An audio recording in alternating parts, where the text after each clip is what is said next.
পুরো শহর ফাঁকা, কিন্তু তাকেও তারা একটা নির্বাচন বলে গায়ের জোরে জবরদস্তি করে আন্দোলনের মধ্যে স্যাবোটাজ করে, তারপরে তার দায় সহিংসতা নিজেরাই করে তার দায় বিরোধী দলের উপর চাপিয়ে তার উপর ক্র্যাকডাউন কিভাবে করেছে।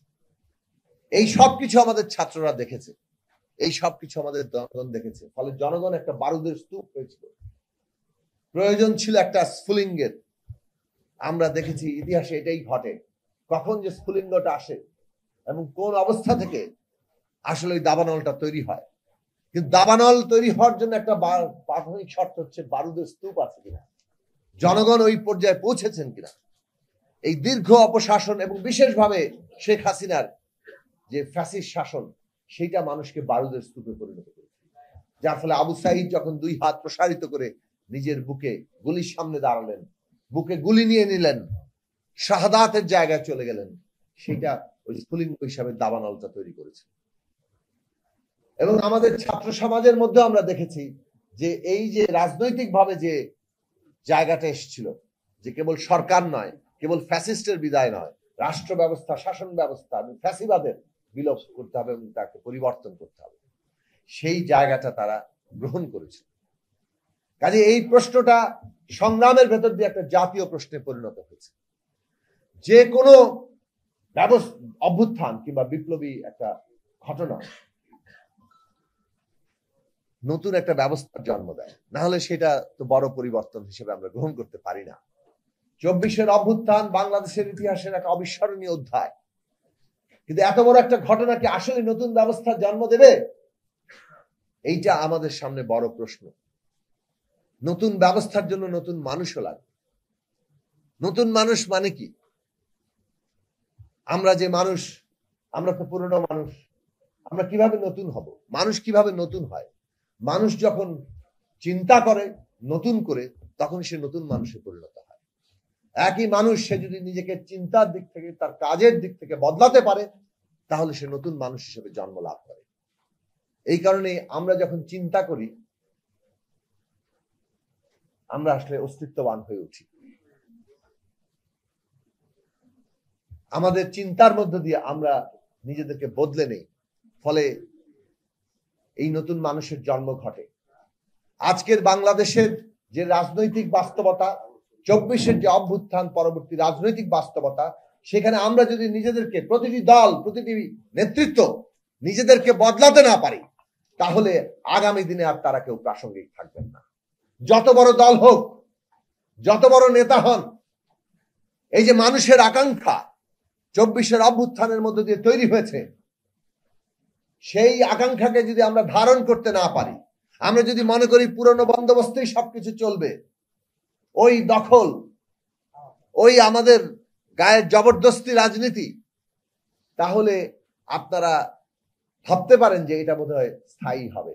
এতদিন ওরা করেছে, এখন অন্যরা করবে, এটা চলবে না। বাংলাদেশের রাজনীতিতে 24-এর গণঅভ্যুত্থান এই সীমারেখা টেনে দিয়েছে। নতুন ব্যবস্থার জন্ম এখন একটা অনিবার্য ঘটনা, এটা ঘটতেই হবে। এবং এই ঘটার কারণেই বরং আমরা যারা এই ব্যবস্থার উপযোগী নিজেদের গড়ে তুলতে পারবো, নিজেদেরকে সেই অনুযায়ী তৈরি করতে পারবো, তারা এই আগামী দিনের ভবিষ্যতে প্রাসঙ্গিক থাকবেন, তারা আগামী দিনটাকে নেতৃত্ব দিতে পারবে। কাজে সকল দলের সামনে এটা একটা বড় চ্যালেঞ্জ যে আমরা কিভাবে সেই কাজটা করব। এবং এই কাজটা করতে গেলে বিচার, সংস্কার এবং নির্বাচন, এই তিনটাকেই আমাদের গুরুত্বের সাথে নিতে হবে। কোনোটাকে কম গুরুত্ব দিলে আমরা পথভ্রষ্ট হব। অনেকে ওই নির্বাচনকে একমাত্র গণতন্ত্র মনে করছেন, তারা বিচার এবং সংস্কারকে অবহেলা করে, সেটা আমাদেরকে ভুল পথে নেবে। আবার অনেকে বিচার এবং সংস্কারকে নির্বাচনের মুখোমুখি দাঁড় করিয়েছেন, সেটা আমাদেরকে একটা বিপজ্জনক খাদে নিয়ে ঠেকাবে।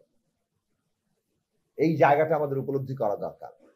বিচার আমাদের দরকার, কারণ না রাষ্ট্র মানেই ন্যায় বিচারের সাথে যুক্ত। যে রাষ্ট্র ন্যায় বিচার দিতে পারে না, সেই রাষ্ট্র টেকে না।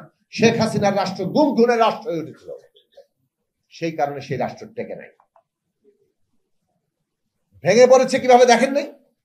একটা বাহিনী পুরো ছত্রভঙ্গ হয়ে পুলিশ তাকে যেভাবে ব্যবহার করেছে, তারা পালিয়ে গেছে। মসজিদের ইমাম পর্যন্ত পালিয়ে গেছে, ব্যাংক গভর্নর পালিয়ে গেছে, এইভাবে পুরো ব্যবস্থাটা দাঁড়িয়েছে। তাহলে এই রাষ্ট্র এভাবে ভেঙে পড়ে। রাষ্ট্রের ধারণা ন্যায় বিচারের সাথে যুক্ত, বিচার আমাদের করতেই হবে। আমাদের নতুন যাত্রা হচ্ছে কিনা এটার প্রাথমিক লক্ষণ হচ্ছে আমরা ন্যায় বিচার প্রতিষ্ঠা করতে পারছি না। জুলাই আগস্টের হত্যাকাণ্ডের বিচার সহ গুম খুন, এই দেশের সমস্ত অন্যায় লুটপাট সবকিছুর বিচার করতে হবে। এবং এই বিচার কেবল অন্তর্বর্তী সরকার করবে তা না, এই বিচারের ধারাবাহিকতা যদি না থাকে পরবর্তী সরকার পর্যন্ত, তাহলে আমাদের ওই নতুন জায়গাটা আমরা যেতে পারবো। সংস্কার আমাদের করতেই হবে। এবং আমরা ন্যূনতম ঐকমত্যের জায়গায় অনেকগুলো প্রশ্ন এসেছি। জাতীয় সনদ যেটা হবে, ঘোষণা হবে হয়তো আর কিছুদিনের মধ্যে, কিন্তু অনেক বিষয় এখানে দ্বিমত আছে, আপত্তি আছে, নোট অফ ডিসেন্ট আছে, আমাদেরই আছে। আমরা যেগুলো একমত হয়েছি আরেক দল নোট অফ ডিসেন্ট দিয়েছে। কিন্তু এটার মীমাংসার পথ কি? যারা বলছে এটা না হলে আমরা নির্বাচনে যাব না, এটা তো কোনো মীমাংসার পথ হতে পারে না। হ্যাঁ, তারা যদি মনে করেন যে আমরা নির্বাচনে যাব না, আন্দোলন করে আমরা যা বলছি তাই করতে হবে, সেটা তারা করতে পারেন। কিন্তু এই রাজনৈতিক বাস্তবতায় নির্বাচনকে ঠেকানোর কোন, নির্বাচন সুষ্ঠু করার দাবি তুলতে পারেন। কেননা নির্বাচন হচ্ছে এই মুহূর্তে জনগণের অংশগ্রহণের মধ্য দিয়ে আমাদের পুরো সংস্কার সম্পন্ন করার শান্তিপূর্ণ পথ, গণতান্ত্রিক পথ। সেই কারণে নির্বাচনটা সংস্কার সম্পন্ন করার জন্য অপরিহার্য হয়ে গেছে। এবং এই যে আমাদের ভিন্ন মত, কারণ একক কোনো দল পুরো অভ্যুত্থানের নেতৃত্ব দিয়ে তার উপর পূর্ণ কর্তৃত্ব প্রতিষ্ঠা করতে পারে না, এটা বাস্তবতা। এটা একটা কালেকটিভ, মানে সামষ্টিক সংগ্রাম ছিল। এবং এখানে সকল পক্ষের যেহেতু অংশগ্রহণ ছিল, সবার মধ্যে ন্যূনতম ঐক্যমত্যের ভিত্তিতে আগামী দেশ চলতে হবে। এবং সবার ন্যূনতম ঐক্যমত্যের মধ্যে আমাদের জাতীয় সনদ তৈরি হয়েছে, আর ভিন্নমত যেটা আছে তার মীমাংসা জনগণ করবে। এই হচ্ছে পদ্ধতিগত দিক। এই পদ্ধতিগত দিক যদি আমরা ভুল করি, আমরা বিপদের মধ্যে পড়ব। কাজেই সংস্কার আমাদের করতেই হবে, কিন্তু সেই সংস্কারের জন্য নির্বাচন লাগবে, এবং সেটা সুষ্ঠু নির্বাচন হবে, গ্রহণযোগ্য নির্বাচন।